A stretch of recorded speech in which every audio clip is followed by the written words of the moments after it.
AITAH for not encouraging my son to see my dad's wife as his grandma. My mom died 5 years ago, days before I, 29 May, was due to get married. 2 years ago, my dad started dating someone else and he married her 8 months ago. My wife was pregnant with our son at the time. He's 6 months old now. And when I go to my dad's house or when they come to visit, I'll say Grandpa and Jane to my son because we do like to talk to him and say who people are. It came up the other day that my dad and Jane don't like that they're Grandpa and Jane instead of Grandpa and Grandma. My dad told me they had assumed that she would be more than just Grandpa's wife.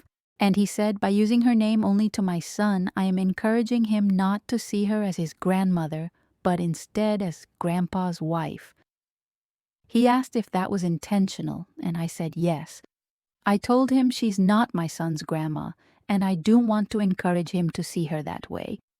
I said it's nothing personal, but she's not mom, and other than my wife's mom, there is no other grandma.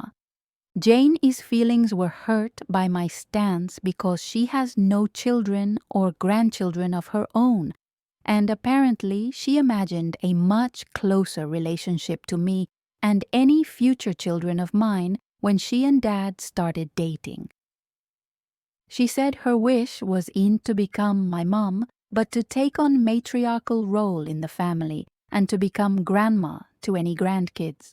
She said instead she feels like I am a mere acquaintance and that I view her as nothing more than the lady married to my dad. But I'm an adult who is not dependent on Dad, and she came around years after I moved out, and I do not see her in a matriarchal position in my family or as a new grandparent for my children. I told her that will always be for my parents and my wife's parents.